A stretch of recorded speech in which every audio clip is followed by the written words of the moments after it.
Episode 5च्या सुरुवातीला आपण पाहतो की तो नारळवाला हॉस्पिटलमध्ये कंपाऊंडर बनून येतो आणि त्याच्यासोबत हॉस्पिटलमधील एक नर्सही असते जी त्याला आत जाऊ देते. त्यानंतर नारळवाला सरळ मृतदेहगृहात जाऊन राजच्या मृतदेहातून डोळा काढून आणतो. तो हे असं का करतो याचा उलगडा पुढे होईल. यानंतर आपण सोनूला पाहतो जो एका दलालाशी बोलत असतो. त्यावेळी सोनूला कळतं की रोजी आपला फ्लॅट विकण्याच्या तयारीत आहे, पण त्या फ्लॅटमध्ये घडलेल्या हत्येमुळे तो विकला जात नाही. हे ऐकून सोनू विचारात पडतो की रोजीला तो फ्लॅट का विकायचा आहे. यानंतर सोनू थेट रोजीच्या घरी जातो आणि फ्लॅट बाबत विचारतो. त्यावर रोजी सांगते की त्याला सरप्राईज द्यायचं ठरवत होती म्हणून आधी सांगितलं नव्हतं. सरप्राईज ऐकून सोनू खुश होतो. मग रोजी सांगते की फ्लॅट विकला जात नाही. त्यावर सोनू म्हणतो, मी आहे ना, मी तुमचा फ्लॅट विकूनच राहील. तिथून पुढे आपण डीजीला पाहतो जो राधासोबत डेटवर जाण्यासाठी शॉपिंग करत असतो. त्याचवेळी तांबेच्या फोनवर एक व्हॉइस नोट येतो जो राजच्या पत्नीने पाठवलेला असतो. त्या मेसेजमध्ये ती तिच्या दागिन्यांबद्दल आणि पैशांबद्दल बोलते आणि धमकी देते जर ते परत मिळाले नाही तर ती त्याचा जीव घेईल. यामुळे राजच्या पत्नीवर संशय वाढतो. इकडे सोनूच्या घरी कामिनी येते जी त्याच्याकडे काम मागते, पण सोनू तिला सांगतो की तो स्वतःचं काम करतो. तेव्हा कामिनी सांगते की रोजी मॅडमनेच तिला सफाईसाठी पाठवलं आहे. रोजीचं नाव ऐकताच सोनू कामिनीला कामावर ठेवून घेतो. त्यानंतर कामिनी खोटं बोलून सांगते की रोजी नेहमी त्याचं कौतुक करत असते. हे ऐकून सोनू खूप आनंदी होतो. दिलीपच्या घरी आज त्याची मुलगी पॅडीला पाहण्यासाठी स्थळ आलेले असतात. तिथे आलेला मुलगा खूपच सभ्य वाटत असतो, पण पॅडी त्याला शिवीगाळ करून विचारते लग्न का करायचंय. त्यावर तो सांगतो की त्याला नोकरी लागली आहे, त्यामुळे आता लग्न करणं गरजेचं आहे. मग तो अजून एक गोष्ट सांगतो की त्याला बायसेक्शुअल मुलींशी लग्न करायलाही चालेल. ऐकून पॅडी आश्चर्यचकित होते आणि विचारते की त्याला हे कसं कळलं. त्यावर तो उत्तर देतो की त्याला अनुभव आहे आणि पाहूनच तो समजू शकतो की कोण कसा आहे. यामुळे पॅडीलाही तो मुलगा आवडू लागतो. त्यावेळी अय्यरला भेटण्यासाठी डीजी तिथे पोहोचतो आणि त्याला एक व्हिडिओ दाखवतो ज्यामध्ये अय्यर रडताना दिसतो. त्याचवेळी अय्यर डीजीच्या फोनवर अहुजा यांच्या पत्नीचा प्रेमळ मेसेज पाहतो, पण आपल्या व्हिडिओच्या टेन्शनमध्ये तो काहीही प्रतिक्रिया देत नाही. तो डीजीला सांगतो की बाहेर जाऊन बोलूया, कारण घरात स्थळ पाहायला आलेले लोक बसलेले आहेत. कामिनी सोनूला सांगते की रोजी मॅडमने सांगितलं होतं की तुझी पूर्ण काळजी घ्यायला हवी आणि तुझ्या प्रत्येक गोष्टीची माहिती असायला हवी. त्यावर सोनूही म्हणतो, हो, हे घर तुझंच आहे, जे पाहायचं असेल ते बघ. तिथे डीजी अय्यरला विचारतो, तू या व्हिडिओमध्ये का रडत होतास आणि वेअर इज माय गर्ल असं का म्हणत होतास. यावर अय्यर विषय बदलवण्याचा प्रयत्न करतो आणि सांगतो की त्याला त्याच्या मुलीबद्दल कळलं होतं की ती बायसेक्शुअल आहे आणि त्याच दुःखात तो रडला होता. पण या पलीकडे तो डीजीला काहीही सांगत नाही. मात्र डीजी म्हणतो, मी सत्य बाहेर काढल्याशिवाय शांत बसणार नाही. इकडे सोनूच्या घरात कामिनी काम करत असते आणि तिला एक पॅन्ट सापडते जी सोनूने घातली होती जेव्हा तो त्या म्हाताऱ्या काकांसोबत हॉस्पिटलमध्ये गेला होता. तेव्हा लक्षात येतं की ही पॅन्ट तर राजची होती. लगेच सीन फ्लॅशबॅक मध्ये जातो जिथे राज हीच पॅन्ट घालून फिरत असतो आणि कामिनीला त्याच्या खोलीत चालण्यास सांगतो. कामिनीही त्याला मान्य करते. आता सोनूने राजची पॅन्ट उचलून पुन्हा मोठी चूक केली होती हे पाहताच कामिनी सबूत म्हणून त्या पॅन्टची फोटो काढण्याचा प्रयत्न करते, पण सोनू तिथे उभा असल्याने तिला नीट फोटो घेता येत नाही. दुसरीकडे तांबे राजच्या पत्नीला भेटायला जातो आणि तिला तोच ऑडिओ दाखवतो. तिथे ती राजला मारण्याची धमकी देत होती, पण राजची पत्नी थंडपणे उत्तर देते, आधी वॉरंट घेऊन ये मग बोलूया. हे एक तास तांबे तिकडून निघून जातो. ऑफिसमध्ये बसलेल्या सोनूला आचल येताना दिसते, त्यामुळे तो लपून बसतो. आचल सोनूला न सापडल्यामुळे निघून जाते. आता अहुजाची जामीन होते आणि डीजी त्याला सोबत घेऊन जातो. त्या दिवशी डीजी अहुजाच्या पत्नीला डेटवर घेऊन जाणार होता, पण अहुजा म्हणतो, मी स्वतः पायी जाईन. तरीही ते लोक त्याला गाडीत बसवतात. यामुळे अहुजाला काहीतरी संशय येतो. गाडी एका ठिकाणी थांबते आणि अहुजा घाबरतो की हे लोक त्याचा एन्काउंटर तर करणार नाही ना. तो गाडीतच बसून राहतो आणि अखेर रात्र होते. शेवटी घाबरून तो गाडीतून उतरून पडून जातो. डीजी तिथेच उभा राहतो आणि काहीही प्रतिक्रिया देत नाही. म्हणजेच ही डीजीचीच खेडी होती, जेणेकरून अहुजा घाबरून गप्प बसेल, कारण त्याच्यावर प्रत्यक्षात कोणताही गुन्हा सिद्ध झालेला नव्हता. अहुजा पटकन आपल्या फ्लॅटवर पोहोचतो आणि त्याला पाहून राधा आश्चर्यचकित होते की त्याला कोणी सोडलं. इतक्यात दरवाजावर डीजे येतो जो डेटवर आलेला असतो. अहुजा तिथे लपून बसतो, पण राधा इशाऱ्याने डीजीला सांगते की अहुजा लपलेला आहे. मग दोघंही अहुजासमोरच चहा पीत गप्पा मारायला लागतात. डीजी म्हणतो, जर अहुजा कारमधून पडून गेला नसता तर तो वाचला असता, पण आता सरकारने त्याला दिसता क्षणी शूट करण्याचा आदेश दिला आहे, त्यामुळे तो वाचणार नाही. ते दोघं हे बोलत असताना अचानक समोरच्या फ्लॅटमधून ओरडण्याचा आवाज येतो. त्यांना दिसतं की राजची पत्नी रोजीसोबत भांडत आहे आणि तिला फ्लॅट सोडण्यास सांगत आहे. पण रोजी ठामपणे सांगते, हा फ्लॅट माझा आहे, तू इकडून निघून जा. इतक्यात सोनूही तिथे पोहोचतो आणि मग राजची पत्नी त्याच्यासोबतही भांडायला लागते. रोजीला धमकावत राजची पत्नी म्हणते की ती पोलिसांना बोलेल. हे पाहून सोनू तिचा व्हिडिओ रेकॉर्डिंग करायला लागतो. अखेर राजची पत्नी तिकडून निघून जाते आणि हे सर्व डीजी लांबून पाहत असतो. यानंतर सोनू ही व्हिडिओ क्लिप तांबेच्या मोबाईलवर पाठवतो. या व्हिडिओमध्ये राजची पत्नी रोजीला म्हणत असते, तू मला डबल क्रॉस करत आहेस. यावरून हे स्पष्ट होतं की राजची पत्नी आधीपासूनच रोजीला ओळखत होती. यानंतर सोनू आणि रोजी तिकडून निघून जातात आणि हे कामिनी पाहत असते. ते जाताच कामिनी दुसऱ्या चावीने रोजीच्या फ्लॅटमध्ये घुसते. ती सरळ बेडजवळच्या सिक्रेट सेफ कडे जाते. तिथे पाहून तिला कळतं की ही सेफ फक्त राजच्या डोळ्यानेच उघडता येईल. याच कारणामुळे त्यांनी राजचा डोळा काढला होता. कामिनी त्या सेफला उघडण्याचा प्रयत्न करते पण तो उघडत नाही. इतक्यात रोजी मोठा हातोडा घेऊन तिथे येते आणि कामिनीला पाहून ती थबकते आणि इथेच एपिसोड 5 संपतो. एपिसोड 6च्या सुरुवातीला आपण भूतकाळात जातो, जिथे राज त्याचा संपूर्ण पैसा आणि दागिने त्या सेफमध्येच ठेवत असे.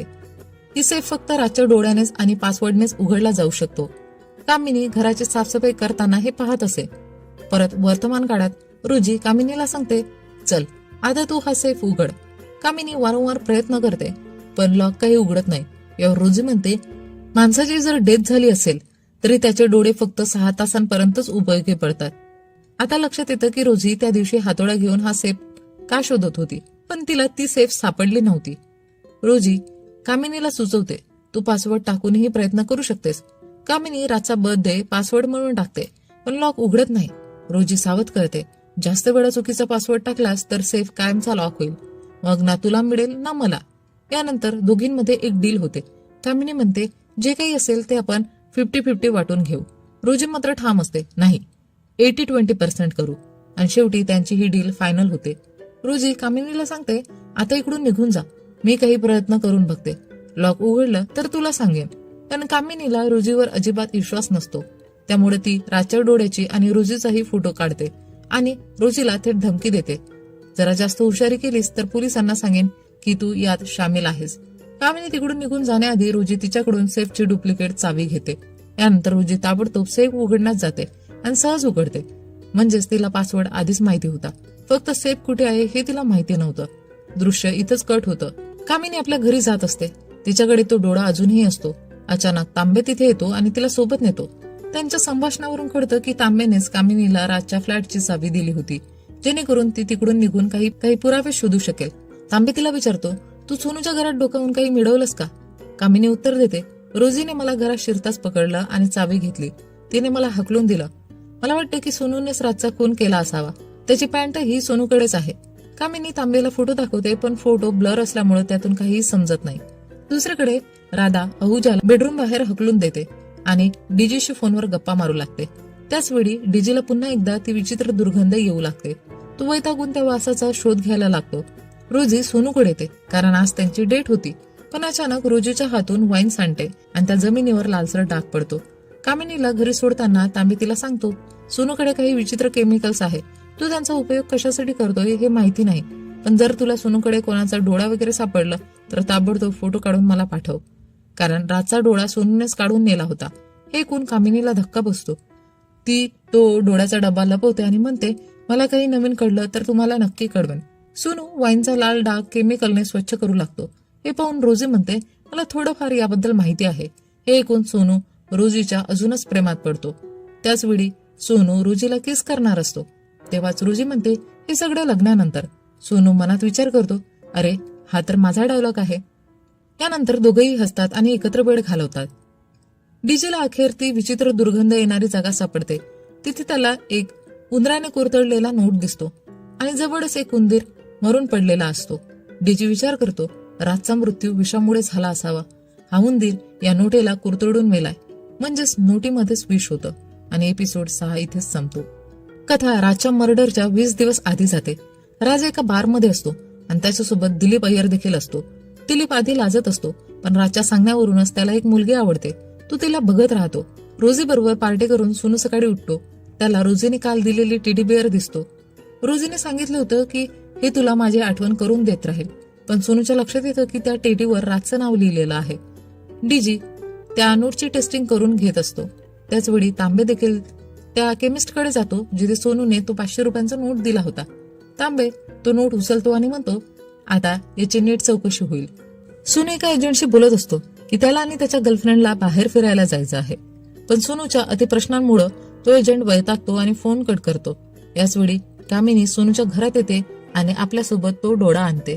तिचा प्लॅन असतो की तो डोळा सोनूच्या फ्रीजमध्ये ठेवावा, म्हणजे सोनूला फसवता येईल.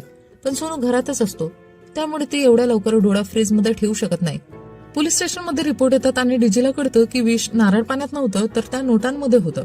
डीजी म्हणतो की मर्डररला माहिती होतं की राज नेहमी नोट मोजताना बोट चाटतो, म्हणजे त्यानेच नोटामध्ये विष टाकलं असावं. तांबे लगेच बोलतो, हा मर्डर सोनू किंवा रोजी या दोघांपैकीच कोणीतरी केला असावा. डीजी विचार करतो, पण डोळा कोणी चोरला? तो पुढे म्हणतो, व्हिडिओमध्ये नैना आणि रोजी यांच्यामध्ये काहीतरी संबंध दिसतोय. सोनूने घेतलेल्या नोटमध्येही विष सापडतं. कामिनी सोनूच्या फ्रीजमध्ये डोळा ठेवते आणि त्याचा फोटो काढते. पण तितक्यात सोनू तिला फोटो काढताना पाहतो. कामिनी घाबरते आणि पटकन काहीतरी बोलायला लागते. कामिनी घाबरून म्हणते, मी तर फक्त सेल्फी घेत होती. राजची बायको परवानगी घेऊन रोजीच्या फ्लॅटमध्ये येते आणि सेफ उघडून आपले दागिने बघू लागते. पण सेफ पूर्णपणे रिकामा असतो. रोजी म्हणते, मलाही आताच कळालं की इथे सेफ आहे. सोनूच्या घरी डीजे आणि तांबे येतात. ते सोनूला विचारतात, हे नोट तुझ्याकडे कुठून आलं? सोनू सांगतो, मला एक पॅन्ट मिळाली होती, मी ती घातली आणि त्यातच हे नोट होतं. तांबे लगेच म्हणतो, ती तर पॅन्ट राज कपूरची होती. ते सोनूकडून ती पॅन्ट मागतात. सोनू त्यांना टेलरकडे घेऊन जातो, पण टेलर सांगतो की सोनूने त्या पॅन्टची डाईंग करून फिटिंग बदलून घेतला आहे. तांबे चिडतो, त्या नोटमध्येच विष असतं. राजने ती नोट चाटली आणि तो मरण पावला. आता ही पॅन्ट आमच्यासाठी महत्वाचा पुरावा होती, पण तुझ्यामुळे तोही नष्ट झालाय. इतक्या टेलर सोनूला त्याची युनिफॉर्म देतो. तांबे लगेचच विचारतो, अरे ही तर माझी युनिफॉर्म आहे, तुझ्याकडे कशी आली?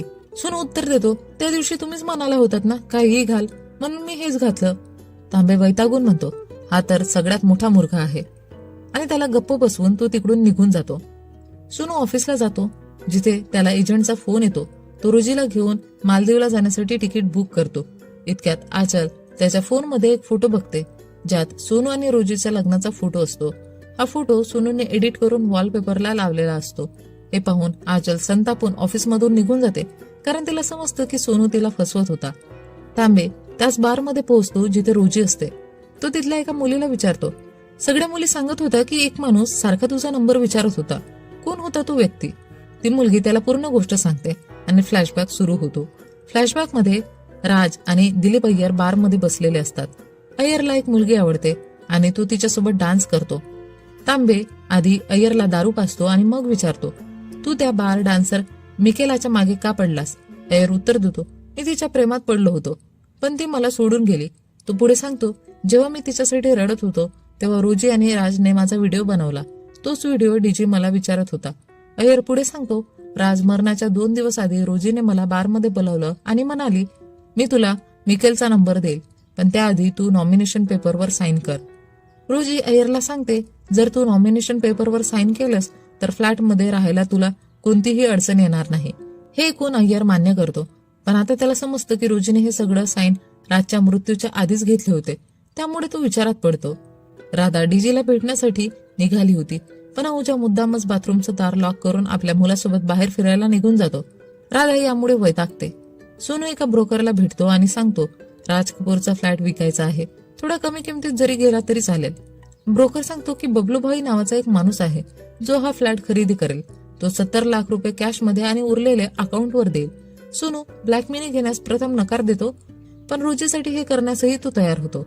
ब्रोकर सांगतो, उद्या येऊन टोकन मनी घेऊन जा. पोलीस नैनाला राजच्या पत्नीला चौकशीसाठी बोलावतात. डीजी तिला विचारतो, तू म्हणाली होतीस की रोजी डबल गेम खेळत होती, म्हणजे तू तिला आधीपासून ओळखत होतीस का? नैना सांगते, राजचं तिच्यासोबत अफेअर सुरू होतं. तो मला घटस्फोटही देत नव्हता, म्हणून मी रोजीशी संपर्क साधला आणि घटस्फोटासाठी पुरावे मागितले. यासाठी रोजीने माझ्याकडून पैसेही घेतले. त्यानंतर पोलीस तिला सोडून देतात. सोनू तो टेडी टेलरकडे नेतो आणि त्याला सांगतो, राजचं नाव काढून माझं नाव लिही.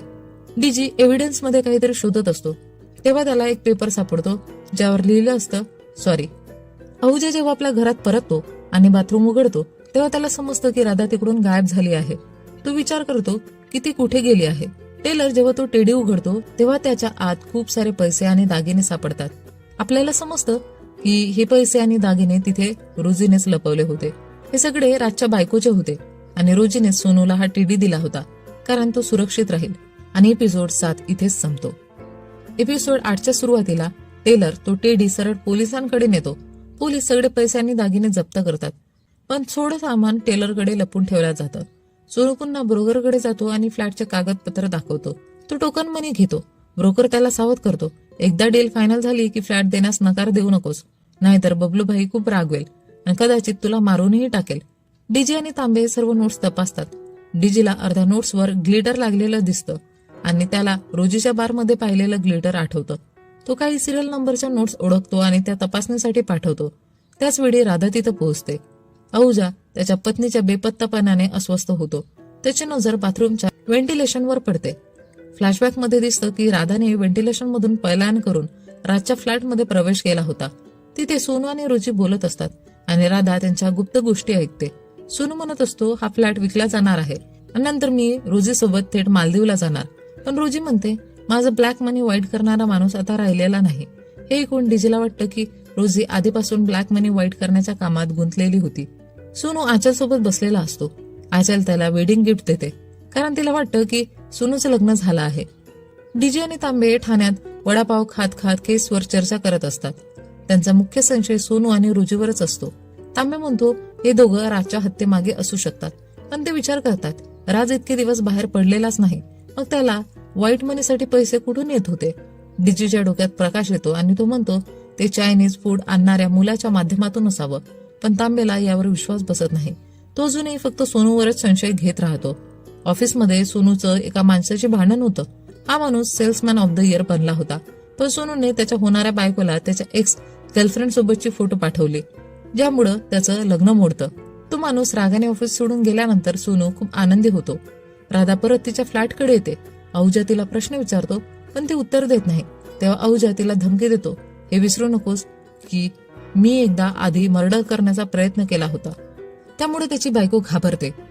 सोनू रोजीला भेटतो आणि खोटं सांगतो, मी एम्प्लॉई ऑफ द इयर बनलो आहे. तो रोजीला एक नवीन लिपस्टिक ट्राय करायला लावतो, जी तिला खूप आवडते. डीजी आणि तांबे सोनू आणि रोजीच्या हॉटेलच्या बाहेर जातात आणि त्यांचा रजिस्टर घेऊन तपासायला लागतात. रोजीच्या सहीवरून साक्ष मिळते. डीजी आणि तांबे रोजीच्या सहीवरून ओळखतात की सॉरी हा शब्द तिनेच लिहिला होता. तांबे लगेचच निष्कर्ष काढतो, जर तिने एन्व्हलप पाठवला असेल तर तिनेच राजचा खून केला असणार. पण डीजी त्याला विरोध करतो. तो स्पष्ट करतो की रोजीच्या नोटांवर ग्लिटर होतं, पण विष असलेल्या नोटा सिरियल नंबरच्याच होत्या. त्यामुळे या विषाच्या नोटांमागे कोण आहे ते शोधणं गरजेचं आहे. सोनू ज्यूस बनवत असतो तर रोजी टोकन मनी मोजत असते. ते पाहून सोनू तिला सावध करतो, थुंक लावून पैसे मोजू नकोस, यात विष असू शकतं. राज तर असाच मेला. हे कोण रोजी हादरते आणि तिला काही गोष्टी समजू लागतात. नाही ना, रोजीला फ्लॅट देण्याच्या बदल्यात 5 लाख रुपये देऊ करते, पण रोजी 7 लाखांची मागणी करते.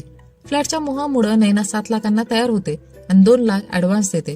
ती सांगते हे पैसे इथेच मोजून घे, पण रोजी उत्तर देते नको, मी घरी गेल्यावर शांतपणे मोजेन. हे ऐकून नैना चिंतेत पडते. पुढच्या सीन मध्ये रोजी बारमध्ये पैशांसोबत बसलेली असते. तिला राजची आठवण होते. ती नैनाने दिलेल्या एन्व्हलपवर स्वारी लिहून टाकते आणि राजचे फोटो जाळून टाकते. फ्लॅशबॅक मध्ये दिसतं की रोजी चायनीज फूडच्या माध्यमातून ब्लॅक मनी वाईट करत होती. राजच हे पैसे वाईट करून देत होता. त्या दिवशी चायनीज फूड सोबत राजच्या बायकोचा एन्व्हलपही पाठवला गेला होता. राज पैसे मोजत असतो तेव्हा नारळ पाणी विकणारा त्याला कॉल करून पैसे मागतो. राज रागाने फोन कट करतो, पण तरीही त्याला पैसे पाठवण्याचा निर्णय घेतो. तो एन्व्हलप मध्ये नारळ पाणीवाल्याचे पैसे ठेवतो आणि स्वतःच्या बाजूने 100 रुपये वाढवतो. मग तो थुंक लावून पैसे मोजतो. त्याच वेळी त्याला अजीब चव लागते, पण तो दुर्लक्ष करतो आणि पैसे सेफ मध्ये ठेवतो. डीजी म्हणतो रोजीच्या नोटा स्वच्छ होता. मग हे विष असलेले नोट्स रोजीला कोणी दिले? त्याला नैनाने म्हटलेलं आठवतं, मी रोजीला पैसे दिले होते. रोजी राजच्या बायकोला कॉल करते आणि विचारते तूच नोटांमध्ये विष मिसळलं होतंस ना? नैना होकार देते. फ्लॅशबॅक मध्ये दिसतं की राजचा भाऊ आणि नैना फोनवर भांडत होते. तो नैनाला सांगतो राज हा फ्लॅट त्या बार डान्सरला देतोय, आपण त्याला संपवायला हवं. त्यामुळे नैनाने नोटांमध्ये उंदीर मारण्याचं औषध टाकलं.